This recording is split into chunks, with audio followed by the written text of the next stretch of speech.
The next question is question number 7, which is based on the circle.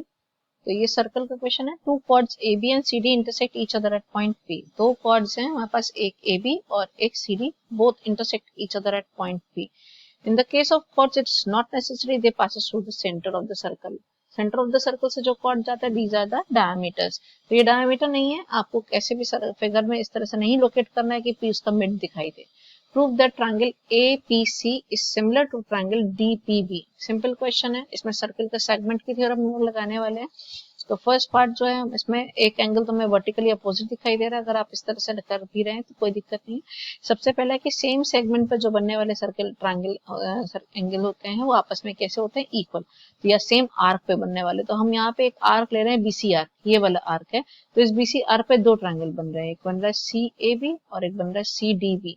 यानी कि angle A is equals to angle D. आप चाहो तो इसको यहाँ से ज्वाइन करके सेगमेंट थ्योरम भी लगा सकते हैं कि सेम सेगमेंट में बनने वाले आर्क इक्वल होते हैं. कंस्ट्रक्शन करके या आर्क थ्योरम लगा रहे तो भी दिक्कत नहीं. तो angle A equals to angle D. Angle P is vertically opposite on the both direction. Similar way में अगर हम AD arc लेते हैं तो उसके AD arc पर बनने वाले एंगल ACD and ABD, ये दोनों एंगल हमारे पास क्या होंगे, इक्वल. तो AD के इक्वल है, CB के इक्वल है और P वर्टिकली अपोजिट है.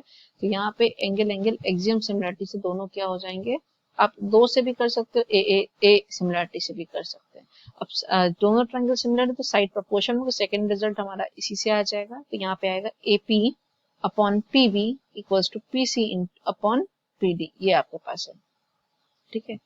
AP के अपॉन में आप PD DP डालोगे, AP upon DP equals to PB CP upon PB, CP upon PB. तो ये क्रॉस मल्टीप्लाई करके आपके पास रिजल्ट आ जाएगा. साइड सिमिलर तो करस्पॉन्डिंग ट्रायंगल्स में साइड प्रोपोर्शन में एंगल सिमिलर. इसी का सेकंड जो क्वेश्चन है वो आपके पास कॉर्ड्स इस बार एक्सटीरियरली कट कर रहे हैं.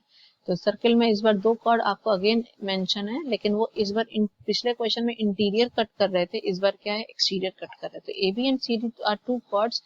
AB एंड CD दो कॉर्ड्स हैं जो एक्सटीरियर किसी पॉइंट P पे कट कर रहे हैं. तो आपके पास जो इंटरसेक्शन पॉइंट है दैट इज P. यहाँ पे आपको ट्रायंगल PAC और PDB आपको प्रूव करना है. तो यहाँ पे जो कंसेप्ट लगेगा वो साइक्लिक क्वाड्रिलेटरल का लगेगा. साइक्लिक क्वाड्रिलेटरल से कैसे, कि सबसे पहले दोनों ट्रायंगल में हमें एक एंगल तो कॉमन P दिखाई दे रहा है.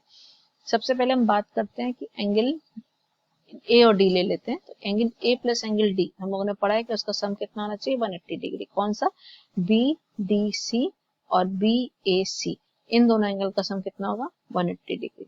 अगर हम इस एंगल PAC की बात करें तो ये कितना होगा, 180 degree minus this angle.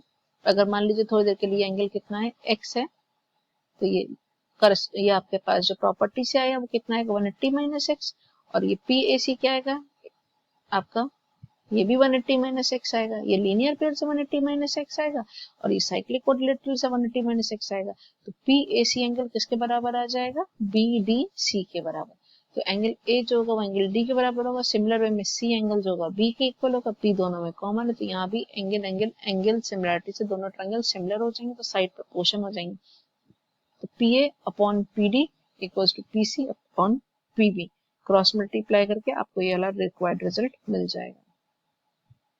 Next result वही है आपके पास, एंगल बाइसेक्टर थ्योरम कि D is any point on the side BC in such a way. इस बार रिवर्स दिया गया है कि BD upon CD equals to AB upon CD. तो हमें प्रूव करना है कि AD जो है वो बाइसेक्टर होगा इस एंगल का. This is the converse of question number 1 और angle bisector theorem. Angle bisector का कन्वर्स है तो यहाँ भी वही वर्किंग करनी पड़ेगी. वहां पे हमने इसके पैरेलल लाइन ड्रॉ कर दी AC. अब हमें यहाँ पे क्या करना है कि जो AB के बराबर है इसको कट ऑफ करेंगे. जितना AE है उतना AC, दोनों को आपस में इक्वल करके ये AE में कट ऑफ कर लेंगे. तो जो हमारा गिवन स्टेटमेंट है वो ये है कि BD upon CD equals to AB upon AC. ये अपने हमारे पास है. तो BD upon CD as it is रहेगा और AB अपॉन जो हम बस AC था, AC को हम क्या लिख सकते हैं इस बार, AC को हम लिखेंगे A, क्योंकि हमने कंस्ट्रक्शन यही किया कि BA को प्रोड्यूस किया और AC के इक्वल्स AE हमने कट ऑफ कर लिया. तो AC को हम क्या रखेंगे, AE. ये हम लोगों ने बाय कंस्ट्रक्शन किया. तो ये हमारे पास स्टेटमेंट जो है BD upon CD equals to AB upon AE. ये हमारे पास कन्वर्स ऑफ BPT हो गया. अब अगर ये लाइन सेगमेंट आपस में प्रोपोर्शन लाइन से बराबर हैं तो ये AD जो होगी वो EC के क्या हो जाएगी, parallel. If AD is parallel to EC, तो यहाँ पे वही ऑल्टरनेट इंटीरियर एंगल वाला कंसेप्ट और करस्पॉन्डिंग वाला कंसेप्ट, जैसा क्वेश्चन नंबर 1 में किया था वैसे ही कन्वर्स करते चले जा रहे हैं। तो वहां से हमें मिलेगा कि ये वाला एंगल जो है आपके पास BAD, ये जो होगा वो BEC इस एंगल के इक्वल होगा by corresponding angle. Similar way में DAC, ये एंगल जो होगा वो ACE ऑल्टरनेट इंटीरियर एंगल के बराबर हो जाएगा। ये दोनों एंगल पहले से ही बराबर थे। मान लीजिए एंगल x, ये एंगल x, यहाँ पे x, ये y, तो ये y, और x और y पहले से इक्वल थे, तो ये दोनों एंगल भी आपस में क्या आ जाएंगे, इक्वल। तो सिंपल क्वेश्चन है, यहाँ भी इस तरह से हो जाएगा। नेक्स्ट क्वेश्चन जो है, this is again Pythagoras question है। तो नेक्स्ट क्वेश्चन जो हमारे पास है वो Najima is flying fishing in stream. Najima जो है वो फ्लाइंग फिशिंग कर रही है, हमें मछली पकड़ रही है किसी जगह पर पानी में। The tip of her fishing rod is 1.8 meter above the surface of the water. तो जो उनकी फिशिंग रॉड की टिप है वो जमीन से 1.8 मीटर की ऊंचाई पे। And the fly at the end of the string is the water 3.6 meter away and 2.4 meter from the directly under the tip of the rod.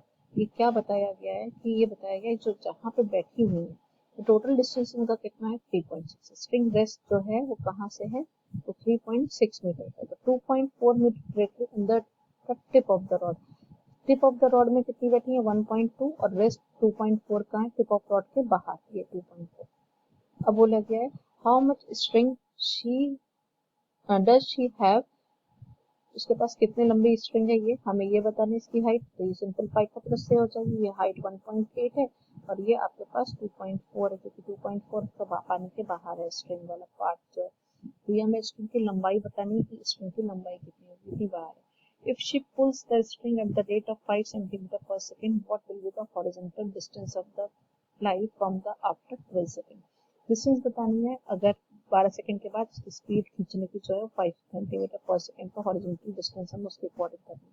तो first part is the very simple, वो तो आपके पास सीधे string की length आ जाएगी। Length of the string has out, जो बाहर है आपके पास वो 1.8 whole square plus 2.4 whole square और टोटल का अंडर रूट, क्योंकि पाइथागोरस का अप्लाई किया। यहाँ से इसकी जो लेंथ आएगी 1.8 स्क्वायर इज 3.24 एंड 2.4 का 576 है, तो 5.76 ऐड करेंगे, दिस इज द वन, और ये आपके पास 3 मीटर आ जाएगा। नेक्स्ट क्वेश्चन है, उसमें स्पीड हमें 5 सेंटीमीटर पर सेकंड दिया गया। तो सबसे पहले पूरा सिस्टम आप एम कैसे बना ले, जो यहाँ पर डिजायर्ड यूनिट है, तो ये 5 सेंटीमीटर पर सेकंड है और टाइम जो है आपको 12 सेकंड दिया गया। तो उसको मैं इस फिगर से समझ सकते हैं कि यहाँ पे स्ट्रिंग का टिप है, ये 2.4 मीटर आउट है और ये आपके पास 1.8 मीटर की हाइट पे है। तो जो आपके पास 3 मीटर स्ट्रिंग आउट थी, हमें ये 3 मीटर की जो स्ट्रिंग बाहर दिखाई दे रही है, ये जो लंबाई है ये पानी के बाहर की लंबाई हम लोग कैलकुलेट कर चुके हैं। अब सबसे पहले डिस्टेंस इक्वल्स टू हमारे पास स्पीड इनटू टाइम होता है। तो length of the string pulled, जो आपको खींचनी है नीचे से अंदर से खींची जाएगी, कितनी है, स्पीड इनटू टाइम। तो स्पीड आपके पास 5 सेंटीमीटर पर सेकंड और टाइम आपके पास 12 सेकंड है, तो सेकंड कैंसिल हो, 12 5 तो 60 सेंटीमीटर। अब प्रॉब्लम हमारे पास मीटर में, तो 0.6 मीटर। टोटल लेंथ की स्ट्रिंग जो हमें 3.6 दी गई थी वो बाहर की, तो 3 मीटर की स्ट्रिंग है। 3 मीटर की स्ट्रिंग में से हमारे पास जो हम अंदर से खींच रहे दैट इज 0.6 मीटर, तो जो रिमेनिंग स्ट्रिंग लेफ्ट आउट है वहां पास कितनी आई, 2.4 मीटर। तो 2.4 मीटर जो बची हुई हमें स्ट्रिंग खींचनी है ऊपर की तरफ, ये 2.4 मीटर हो गई। अगेन ये 1.8 मीटर है और हम इस बार बेस निकालना है कि हम किस स्पीड से कितने डिस्टेंस में हॉरिजॉन्टल डिस्टेंस में पुल कर पाएंगे। तो 2.4 इस बार हमारे पास क्या हो जाएगा, हाइपोटेन्यूज, और ये क्या हो जाएगा, परपेंडिकुलर, और बेस हमें BC स्क्वायर कैलकुलेट करना है।